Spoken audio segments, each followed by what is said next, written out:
नमस्कार, बहुत स्वागत है आप सबका। मैं पुनीत पाठक और आप देख रहे हैं छत्तीसगढ़ आज। छत्तीसगढ़ की दिन भर की बड़ी खबरें विस्तार से आपको दिखाएंगे। शुरुआत एक अहम पॉलिटिकल खबर के साथ। भारतीय जनता पार्टी के राष्ट्रीय उपाध्यक्ष डॉक्टर रमन सिंह के प्रदेश सरकार पर आत्ममुग्ध और दंभ में चूर होने का आरोप लगाते हुए एक बयान सामने आया, जिसमें उन्होंने कहा कि आने वाले वक्त में जनता सबक सिखाएगी। इस पर पलटवार भी हुआ। कृषि मंत्री रविंद्र चौबे ने कहा कि रमन सिंह पूरी तरह से खाली हो चुके हैं।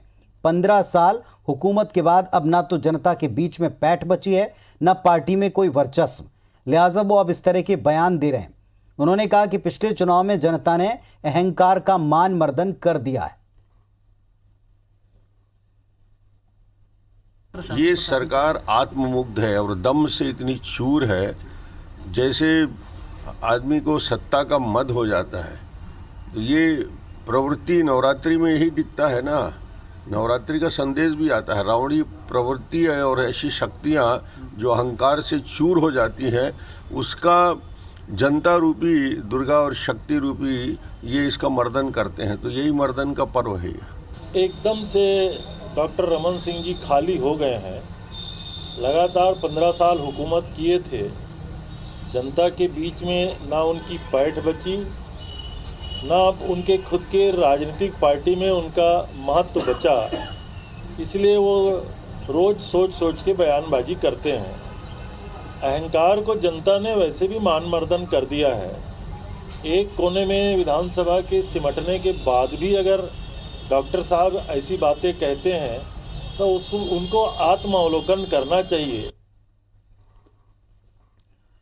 तो एक तरफ वार तो उसका पलटवार करने में भी देरी नहीं लगाई गई। हमारे साथ में दोनों पक्षों के दो मुखर नेता जुड़ चुके हैं। केदारनाथ गुप्ता जी भारतीय जनता पार्टी से और अजय साहू साहब कांग्रेस पार्टी की तरफ से जुड़े हैं। अजय साहू जी, रमन सिंह जी ने कहा है साफ तौर पर कि अब सरकार आत्ममुग्ध है, दंभ वाली है, और ऐसे ही त्योहारों के समय में पता चलता है कौन कितना पानी में, कितना दंभ में, और मान मर्दन की बात भी की। देखिए, डॉक्टर रमन सिंह जी के पास अब कोई काम बचा नहीं है। उनके पास केवल ट्वीट करना और झूठी बयानबाजी करना। जिस तरीके से वो जो भी बयानबाजी करते हैं उसमें कोई तथ्य नहीं होता, आधारहीन बयानबाजी करना ही रह गया है। जनता ने उनके अहंकार को जिस तरीके से तोड़ा है वो इस 2018 के चुनाव में दिख रहा है। कितने विधानसभा के सदन के अंदर एक कोने में सिमट गए हैं। 14 विधायकों वाली विधायक दल में 14 अलग अलग गुट है। कई जिले हैं जहां पर वो जिला अध्यक्ष नहीं बना पा रहे हैं। उनकी मानसिक स्थिति को हम समझ सकते हैं। ये जो मानसिक अवसाद है उनके अंदर में यही निकल रहा है। लेकिन मैं ये कहना चाहता हूँ कि किसानों की जेब में पैसा डालना अहंकार है क्या? किसानों की जमीनों को बेजबरन लेकर के आपने उद्योगपतियों को दे दिया था। उन उद्योगपतियों से वापस उस जमीनों को लेकर के किसानों को वापस करना, क्या ये अहंकार है? छत्तीसगढ़िया संस्कृति को आपने पूरा नष्ट कर दिया था। हमारी संस्कृति की हत्या करने का काम आप किया था। यदि हमने उसको जीवित करने का काम किया है तो क्या ये अहंकार है? छत्तीसगढ़ को बने 20 साल हो गए, 15 साल आपका शासन था। आप कहते हैं अटल जी ने छत्तीसगढ़ का सपना देखा था। हम भी मानते हैं अटल जी ने सपना देखा था, लेकिन क्या आपने उस दिशा में काम किया? छत्तीसगढ़ी को राजभाषा का दर्जा दिलाने की दिशा में आपने एक कदम भी आगे नहीं बढ़ाया। ये आपकी अहंकार है। छत्तीसगढ़िया लोगों से आपको इतनी नफरत क्यों है? मैं रमन सिंह जी से पूछना चाहता हूँ, 15 वर्षों तक छत्तीसगढ़ की जनता ने आपको बेतहासा प्यार दिया, लेकिन जब जनता आपको आज विपक्ष में बिठाई है तो आप जनता के जनादेश को स्वीकार क्यों नहीं कर रहे हैं? किस बात का अहंकार है, किस बात की पीड़ा है? जो आरोप लगाए थे उसका पलटवार भी केदारनाथ गुप्ता जी हुआ है और ये कहा है कि शायद अब वक्त ही वक्त है, इसलिए इस तरह के आरोप लगाने के अलावा काम नहीं। देखिए, पूरे छत्तीसगढ़ प्रदेश की जनता देख रही है, और मैं अगर शुरुआत करूं तो बलात्कार की घटनाओं से। मैं तो पूरे छत्तीसगढ़ प्रदेश की नहीं, सिर्फ एक बलरामपुर की बात करता हूं कि 9 महीने में 104 बलात्कार के केस छत्तीसगढ़ प्रदेश के एक जिले की बात कर रहा हूं, और उसमें 79 केसेस जो है वो बच्चियों के हैं, जो नाबालिग हैं। और ऐसे प्रदेश में इतनी घटना हो रही है, उसके बाद भी क्या विपक्ष में जो मुख्यमंत्री 15 वर्षों तक रहे, अगर वो आपको याद दिलाते हैं और कहते हैं कि दंभ मत भरिए, तो आप उनके ऊपर पलटवार करते हैं। अरे बेहतर होता कि उनकी समझाइश को मानकर और सत्ता में परिवर्तन करके, अधिकारियों में प्रेशर करके और सुचारू रूप से आप सत्ता चलाएं। सत्ता आपके पास है, आप 2/3 बहुमत से हैं, हम छीन नहीं लेंगे ये बोलकर। पर क्या विपक्ष में रह के हम सजग ना करें? 104 बलात्कार, क्या संख्या है ये, क्या बात है? रेत माफिया सर फोड़ रहे हैं लोगों का और जनप्रतिनिधियों को मारा जा रहा है, जिसके ऊपर चाहे जो FIR हो रहा है। और अगर इसमें विपक्ष आपको सतर्क कर रहा है, आपको सलाह दे रहा है कि आप अभी नवरात्रि का पर्व है, माता का पर्व है और जनता जनार्दन ने सेवा के लिए आपको वोट देकर बिठाया, हम कहाँ कहते हैं कि उनकी सरकार नहीं है? हम कहाँ कहते हैं हम कोने में सिमटे नहीं है? क्या ये बयान से लगता नहीं है आपको कि हम कोने में? विपक्ष है, लोकतंत्र में सबका सम्मान होना चाहिए और अगर विपक्ष कोई बात करता है तो उसको कहीं ना कहीं सम्मान पूर्वक से लेना चाहिए। एक बात मैं और कहना चाहूंगा पुरी जी, जो संस्कृति की बात का आजकल यदा कदा चलती है कि छत्तीसगढ़ की संस्कृति को खत्म कर दिया। अरे छत्तीसगढ़ को छत्तीसगढ़ बोल के याद भारतीय जनता पार्टी ने किया, अटल जी ने चिंता की और छत्तीसगढ़ बनाया और 15 वर्षों में मुख्यमंत्री जी ने यहाँ की संस्कृति, परंपरा और छत्तीसगढ़। ठीक है, साहू जी उत्तर देना चाहेंगे उनकी बात का? रेप के आंकड़े गिनाए उन्होंने एक जिले के। बहुत अच्छी बात है। केदारनाथ गुप्ता जी जब सत्ता पक्ष में थे तब भी मेरे साथ डिबेट में बैठते थे। इसी प्रदेश के अंदर झलियामारी कांड होता है, इसी प्रदेश की महिलाओं के गर्भाशय निकाल लिए जाते हैं, इसी प्रदेश की महिलाओं के नसबंदी के नाम को लेकर के हत्याएं हो जाती हैं। रमन सिंह जी के कान में जूं नहीं रेंगती थी और यही केदारनाथ गुप्ता जी उनके प्रवक्ता हुआ करते थे और उनका बचाव करते थे। आज वो किस मुंह से सवाल उठा रहे हैं? हमारी सरकार में जो आंकड़े ये बता रहे हैं, मैं मानता हूँ आंकड़े इसलिए दिख रहे हैं क्योंकि अगर पीड़िता थाने जा रही है तो उसको थाने में बिठा करके न्याय दिलाने की प्रक्रिया पूरी हो रही है, इसलिए आंकड़े दिख रहे हैं। आपकी सरकार में तो आंकड़े इसलिए नहीं दिखते थे क्योंकि आप थाने से भगा देते थे, कार्रवाइयां नहीं होती थी। जब कार्रवाइयां होंगी तो आंकड़े भी आएंगे। आप बलरामपुर की बात करते हैं, एक भी ऐसा मामला बता दीजिए कि जहां पर पीड़िता को न्याय न मिला हो, FIR नहीं हुई हो। कहीं अगर ऐसी बातें आई हैं तो उस अधिकारी के ऊपर कार्रवाई, एक भी मामला नहीं है। देखिए, क्या FIR करने से और पीड़िता को न्याय दिलाने से लगातार सैकड़ों की संख्या में बलात्कार की घटना किसी प्रदेश में एक जिले में होनी चाहिए? हम विपक्ष का सम्मान करते हैं। क्या इस बात को हम मान के चलें कि पुलिस FIR लिख रही है और सबको कानून की सुरक्षा दे रही है, इसका ये मतलब है कि सैकड़ों बलात्कार हो जाएं? अजय साहू जी सत्ता पक्ष के प्रवक्ता हैं, उनका काम है अपनी पार्टी को डिफेंड करना और बहुत शालीन ढंग से वो बात को रखते हैं। मैं उनकी हर बात का स्वागत करता हूं, पर कहीं ना कहीं इस बात को कौन जवाब देगा कि हाथरस में अगर बलात्कार की घटना होती है तो पूरा मंत्रिमंडल पोस्टर लगाकर बैठता है यहाँ पर कि वो धरना देंगे, और छत्तीसगढ़ में अगर 104 बलात्कार कहते हैं तो कहते हैं पुलिस FIR कर रही है और कानून अपना काम कर रहा है। उत्तर देने साहू साहब इसका पूरा ये उड़ता छत्तीसगढ़ हो गया। ड्रग्स के मामले में देखिए, हाथ रखने सरकार किसकी है? भारतीय जनता पार्टी की है। वहां पर क्या हुआ मैं उसके मामले में नहीं जाना चाहूंगा। आपके सांसद कहते हैं कि वहां पर जो बलात्कार की घटनाएं हुई है वो बनावटी है, मैं उस पर भी नहीं जाना चाहूंगा। लेकिन छत्तीसगढ़ में न्याय नहीं मिला है क्या? 15 वर्षों तक इस प्रदेश में आपकी सरकार थी, ड्रग्स पेडलर गली गली में घूमकर ड्रग्स का कारोबार कर रहे थे। आपके नाक के नीचे धंधा पनपा फूला, आपके कार्यकर्ता इसमें संलिप्त पाए गए हैं। मैं नहीं कह रहा हूं, लेकिन जो चीजें सामने आई है वो ये बताती है कि ड्रग्स माफिया को संरक्षण भारतीय जनता पार्टी के सरकार का कहीं न कहीं था। उसका कमीशन ये दोनों पक्षों को आपने जी दोनों, धन्यवाद अजय जी आपका भी, केदार जी आपका भी। दोनों पक्षों को आपने सुना, दोनों पक्ष मुखरता से अपनी अपनी बात कहते हैं। मूल मुद्दा ये है कि आत्ममुग्ध कौन है और किसे सबक सिखाना, ये प्रदेश की जनता भली भांति देखती है, समझती है और वक्त आने पर उत्तर भी देती। इधर छत्तीसगढ़ बीजेपी की प्रदेश कार्य समिति की पहली बैठक वीडियो कॉन्फ्रेंसिंग के जरिए हुई, जिसमें राजनीतिक और कृषि प्रस्ताव पारित हुआ। बीजेपी ने बैठक में प्रदेश सरकार के खिलाफ प्रदेश स्तरीय धरना, प्रदर्शन और आंदोलन का ऐलान किया। छत्तीसगढ़ बीजेपी की कार्य समिति की वर्चुअल बैठक में केंद्र के नए कृषि कानून को लेकर मंथन हुआ। बैठक में इसे लेकर राजनीतिक प्रस्ताव भी पास हुआ। वीडियो कॉन्फ्रेंसिंग के जरिए पेट्रोलियम मंत्री धर्मेंद्र प्रधान और राष्ट्रीय संगठन महामंत्री BL संतोष भी बैठक में शामिल हुए। इस दौरान प्रधान ने कृषि संशोधन कानून के फायदे बताते हुए कहा कि ये कानून किसानों के लिए क्रांतिकारी बदलाव की शुरुआत है। इसमें सबसे ज्यादा छत्तीसगढ़ के किसानों को फायदा होगा, क्योंकि केंद्र सरकार 10,000 करोड़ रुपए की लागत से 100 करोड़ लीटर एथेनॉल बनाएगी। वहीं प्रदेश अध्यक्ष विष्णुदेव साय ने प्रदेश सरकार को हर मोर्चे पर नाकाम बताते हुए कार्यकर्ताओं को संघर्ष के लिए तैयार रहने की अपील की। नेता प्रतिपक्ष धर्मलाल कौशिक ने भी सरकार पर जमकर निशाना साधा। 23 महीने के कार्यकाल में जो प्रदेश में जो स्थिति बनी है, प्रदेश के विकास कार्य पूरे ठप्प हो चुके हैं। साथ ही जिस प्रकार से माफियाओं का राज शुरू हो गया है, सरकार का उनका समर्थन है।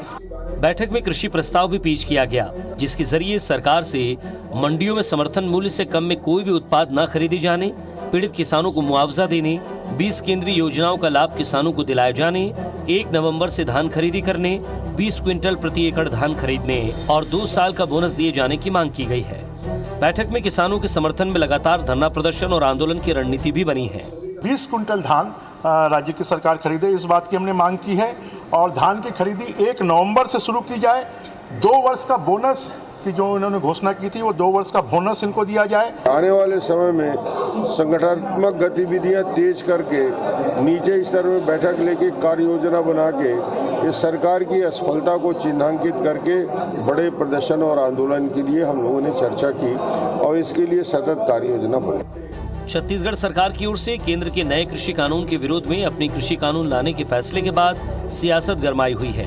अब बीजेपी इसके बहाने सरकार को घेरने की तैयारी में जुटी है। राजेश मिश्रा, IBC 24, रायपुर। इधर छत्तीसगढ़ विधानसभा का विशेष सत्र 27 और 28 अक्टूबर को हो सकता है। संसदीय कार्य मंत्री रविंद्र चौबे ने बताया कि नए कृषि कानून को पारित कराने के लिए विशेष सत्र रखा जाना है और इसके लिए सरकार ने राजभवन को फाइल भेज दी है। चौबे ने कहा, सरकार मजदूरों, किसानों और उपभोक्ताओं के हितों के संरक्षण के लिए कानून बनाएगी। मजदूरों की छटनी को रोकने के लिए श्रम विभाग की तरफ से नए कानून की तैयारी है। विशेष सत्र को लेकर नेता प्रतिपक्ष धर्मलाल कौशिक ने कहा कि अभी इस तरह की कोई सूचना आई नहीं है। उन्होंने कहा कि अभी ऐसा कोई विशेष संकट नहीं है जिसको लेकर विशेष सत्र बुलाना पड़े।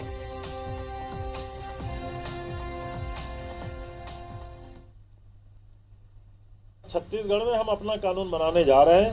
महामहिम के यहाँ हम लोगों ने एक नस्ती भेजी है। 27 और 28 अक्टूबर को विधानसभा का विशेष सत्र बुलाने के लिए माननीय मुख्यमंत्री जी और माननीय स्पीकर साहब से सिग्नेचर करा करके माननीय महामहिम तक हमने अपनी फाइल भेजी हुई है। छत्तीसगढ़ में हम इस पे प्रतिकार करते हुए अपना कानून कैसे लाएंगे उसके ड्राफ्ट हम लोगों ने तैयार कर लिया है। देखिए, अभी इस प्रकार की कोई सूचना की जानकारी नहीं है, लेकिन मुझे लगता है कि इस प्रकार के कोई अभी ऐसे कोई संकट के समय नहीं है कि जिसको लेकर के विधानसभा सत्र बुलाया जाना आवश्यक हो। वो एक विशेष परिस्थिति थी, लेकिन आज ऐसी कोई संकटकालीन और कोई भी ऐसी परिस्थिति नहीं है कि जिससे अभी बुलाया जाना आवश्यक हो।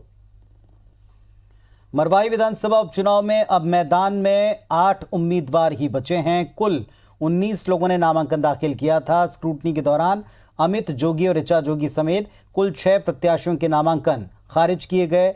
आज नाम वापसी की आखिरी तारीख पर 5 लोगों ने अपना नाम वापस ले लिया और इसके बाद मैदान में 8 प्रत्याशी डटे हुए हैं और इनके बीच में मतदाताओं को मरवाही से एक नया प्रतिनिधि चुनना होगा। 3 निर्दलीय प्रत्याशियों ने कांग्रेस के समर्थन में अपना नाम वापस लिया। इसमें कल्याण सिंह करसायल हैं, प्रताप भानु हैं और अपर्ण सिंह पैकरा शामिल हैं। शिवसेना के संभावित उम्मीदवार ने हाल ही में कांग्रेस ज्वाइन करने वाले शिवसेना के पूर्व जिलाध्यक्ष उमेंद्र सिंह पोटाम पर धोखे के नाम वापसी का आरोप लगा दिया है। वहीं जनता कांग्रेस छत्तीसगढ़ के प्रदेश अध्यक्ष अमित जोगी ने नामांकन स्क्रूटनी का वीडियो फुटेज मांगा है। उनका आरोप है कि उनका आवेदन स्वीकार नहीं हो रहा है। वे जोगी परिवार के साथ अन्याय को लेकर अब जनता के बीच जाएंगे, घर घर जाएंगे। इधर पीसीसी चीफ मोहन मरकाम ने कहा, यह साबित हो गया कि जोगी परिवार बीजेपी की बी टीम के तौर पर काम करते रहे हैं।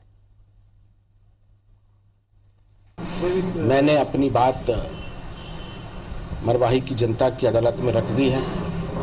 उनसे हाथ जोड़कर न्याय की गुहार लगाई है।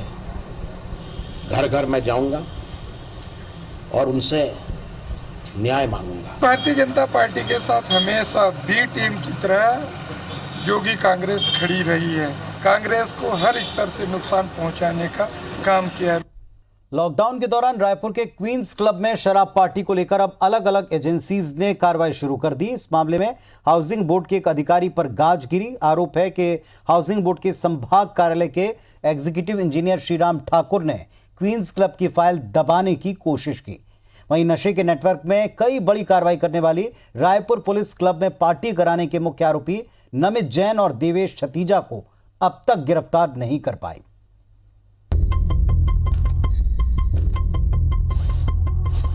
रायपुर के क्वींस क्लब के संचालन और वहां होने वाली गतिविधियों के पीछे रसूख के कितने बड़े बड़े खेल खेले गए हैं, इस पर नए नए खुलासे होते जा रहे हैं। लेकिन पुलिस की बड़ी कार्रवाई के बीच क्लब के संचालन में मुख्य भूमिका निभाने वाले नमित जैन की गिरफ्तारी अब तक न होना कई बड़े सवाल खड़े करने लगी है। दरअसल 27 सितंबर की घटना को 22 दिन हो चुके हैं, लेकिन अब तक न तो उससे कोई पूछताछ हुई और न ही गिरफ्तारी की कोशिश की गई, जबकि आरोपी के खिलाफ पुलिस ने नामजद केस दर्ज किया है। क्लब में हुई पार्टी में शामिल लोगों के बयान के आधार पर पुलिस ने नमित जैन को क्लब संचालन में सक्रिय भूमिका निभाने वाला माना था। हालांकि पुलिस की दलील है कि नमित की गिरफ्तारी से पहले कुछ पुख्ता सबूत जुटाने की कोशिश की जा रही है। इसके बाद घटना में शामिल दोनों आरोपियों को गिरफ्तार किया जाएगा। ग्रुप ऑफ कंपनीज के रजिस्ट्रार को पत्र लिखा है, उसकी जैसे ही हमको वहाँ से जो भी उनका जवाब मिलेगा उसके आधार पर कार्रवाई की जाएगी। और भी हमने जहाँ से लीज में लिया गया वहाँ से भी जानकारी मंगाई है और इसके आधार पर हम इसमें विवेचना कर रहे हैं। विवेचना के बाद अग्रिम कार्रवाई की जाएगी। पुलिस ने अपनी जांच का दायरा क्लब के डायरेक्टर तक भी बढ़ा दिया है। लिहाजा एमिनेंट इंफ्रास्ट्रक्चर प्राइवेट लिमिटेड में अभी कौन कौन डायरेक्टर हैं, इसकी लिखित जानकारी के लिए कंपनी रजिस्ट्रार को भी पत्र लिखा गया है। हालांकि पुलिस ने इसी बारे में संचालक हरबख्श बत्रा से भी जानकारी मांग ली है। उधर हाउसिंग बोर्ड ने इस मामले में एक बड़ी कार्रवाई की है। हाउसिंग बोर्ड कमिश्नर ने सड्डू स्थित संभाग कार्यालय के कार्यपालन अभियंता श्रीराम ठाकुर का तबादला दुर्ग कर दिया है। दरअसल ठाकुर के जिम्मे कई सालों तक क्वींस क्लब की देखरेख का काम था। उनके ही कार्यकाल में क्वींस क्लब के संचालक हरबख्श बत्रा ने 12 लाख रुपए की सालाना फीस जमा नहीं कराई थी। आरोप है कि इस मामले में न तो उन्होंने क्लब के संचालक से जवाब तलब किया और न ही उसे नोटिस भेजा। क्लब में पार्टी और फायरिंग की घटना के बाद जब क्वींस क्लब की फाइलें खंगाली गईं, तो कार्यपालन अभियंता श्रीराम ठाकुर अपने पास फाइल होने की बात से ही मुकर गए। उन्होंने बाकायदा लिखित में बोर्ड मुख्यालय को जवाब दिया कि क्वींस क्लब की फाइल उनके कार्यालय में नहीं है, लेकिन बड़े अधिकारियों ने सख्ती दिखाई तो क्लब की फाइलें निकल आईं। उधर बोर्ड ने संचालक हरबख्श बत्रा को दूसरी बार जो नोटिस भेजा है, उसकी अवधि भी 21 अक्टूबर को खत्म हो रही है। अगर कोई संतोषजनक जवाब नहीं मिला तो उसके खिलाफ भी सख्त कार्रवाई तय मानी जा रही है। राजेश राज, IBC 24, रायपुर। और राजेश राज हमारे साथ में इस वक्त हमारे सहयोगी जुड़ रहे हैं लाइव, सीधे हम उनका रुख करते हैं। राजेश, इस पूरे मामले में शुरुआत से कुछ लोग रहे हैं जो पर्दा डालने की, छिपाने की या कर्टेन करने की कोशिश करते रहे, इसका भी अपडेट पता चला है और साथ में कुछ कार्रवाइयों को लेकर संकेत भी मिले हैं। देखिए पुनीत, जो क्वींस क्लब में पार्टी हुई उस पर कार्रवाई करने का जिम्मा राज्य सरकार के 4 एजेंसी के पास था, जिसमें एक पुलिस बड़ी एजेंसी है, हाउसिंग बोर्ड दूसरी है, जिला प्रशासन और आबकारी विभाग, ये 4 एजेंसी है। पुलिस की कार्रवाई पे हम एक सवाल उठाते हैं, साथ साथ में हम उसकी कार्रवाई को एडमायर भी करते हैं, हम उसकी तारीफ भी करते हैं। उन्होंने बहुत बड़ी कार्रवाई की, अब तक 14-16 लोगों की गिरफ्तारी हो चुकी है नशे के नेटवर्क में। क्वींस क्लब मामले में भी अब तक 17 लोगों की गिरफ्तारी हो चुकी है। लेकिन कुछ सवाल हैं जो उसकी भूमिका को पाक साफ साबित नहीं करते हैं, और वो सवाल ये है कि नमित जैन जो मुख्य संचालक माना गया क्लब का, जो लोग पार्टी में शामिल हुए और जिस दिन ये घटना सामने आई उसमें तमाम लोगों ने अपने बयान में बताए कि संचालन में नमित जैन का प्रमुख हिस्सेदारी रही है। उनके बुकिंग से लेकर के ऑपरेशन तक में उसकी हिस्सेदारी, उसकी जिम्मेदारी है, और उसी आधार पे नमित जैन को FIR में नामजद किया गया। आज 22 दिन हो गए, 19 में से 17 लोग गिरफ्तार हो गए और जो एक प्रमुख आरोपी है वो अब तक गिरफ्तार नहीं होता है। तो सवाल उठते हैं पुलिस के ऊपर, और जो पुलिस की तरफ से जवाब आता है वो संतोषजनक नहीं है। जवाब ये आता है कि हम सबूत जुटाने की कोशिश कर रहे हैं। सबूत किस रूप में? एक तो बयान है जो उस पार्टी में शामिल लोगों ने कह दिया कि हाँ उसमें नमित जैन की भूमिका है। एक सबूत ये है। दूसरे सबूत डीवीआर की फाइल फुटेज से देखी जा सकती है, जिसके बारे में कोई खुलासा भी पुलिस ने नहीं किया है। और तीसरी सबूत जो दस्तावेज के रूप में ढूंढने की कोशिश की जाती है, तो ये फैक्ट्स है कि जो क्लब का संचालन जिस 2 दस्तावेज है, चाहे वो इमिनेंट इंफ्रास्ट्रक्चर हो या फिर जो दूसरे डील की गई उसमें नहीं है, लेकिन सिर्फ इस वजह पे उसको संचालन के दायित्व से मुक्त नहीं किया जा सकता क्योंकि दूसरी बड़े हैं उसमें, और चूंकि नामजद एफआईआर है तो पुलिस को ये कार्रवाई करनी पड़ेगी। लेकिन संतोषजनक जवाब नहीं है, इसलिए हम बार बार ये कह रहे हैं कि पुलिस दबाव में है, कहीं नहीं कहीं रसूख के प्रभाव में आकर के वो कार्रवाई को टाल रही है या फिर उसे बचने का मौका दे रही है, क्योंकि अब तक इस मामले में 4 ऐसे आरोपी हैं जिन्होंने अग्रिम जमानत हासिल कर ली, पुलिस को गिरफ्तार करके उसे थाने में नहीं लाना पड़ा और घर से ही वो सारी प्रक्रिया पूरी हो गई और घर से ही मामले को वो रफा दफा हो गया। अब वो कोर्ट की प्रक्रिया है। तो हम ये आशंका जता रहे हैं कि कहीं पुलिस भी ऐसा मौका दूसरे को तो नहीं दे रही है, नमित जैन को। और जो दूसरी बड़ी कार्रवाई हुई है हाउसिंग बोर्ड की तरफ से, ये एक बड़ी कार्रवाई हुई है। एक कार्यपालन अभियंता का ट्रांसफर हुआ है और सीधे सीधे इस मामले को जोड़ करके हुआ है। तो हम ये कह रहे हैं कि एजेंसियां कार्रवाई तो कर रही है, लेकिन कुछ ऐसे सवाल है जो उनकी पूरी निष्ठा पे सवाल खड़े करते हैं। हम चाहते हैं कि जो भी कार्रवाई हो ईमानदारी से हो और जो लोग इसमें बचाने में लगे हैं या जिन्होंने बचाया है उसके खिलाफ कार्रवाई हो। हम इसी मुहिम को लेकर के आगे बढ़ रहे हैं। जी चलिए, तो ये मुहिम जो है रंग तो ला रही, लेकिन अगर प्रेशर ना हो या अगर प्रेशर नहीं है ऐसा दावा किया जाता है तो फिर कार्रवाई उस तरह से दिखनी चाहिए जिसके साफ तौर पर संकेत पहले मिले थे और जो अब तक नहीं हुई है। बहुत शुक्रिया राजेश आपका इस जानकारी के लिए। तो इस बुलेटिन में फिलहाल इतना ही। खबर अपडेट्स के लिए आप देखते रहिए IBC 24। नमस्कार।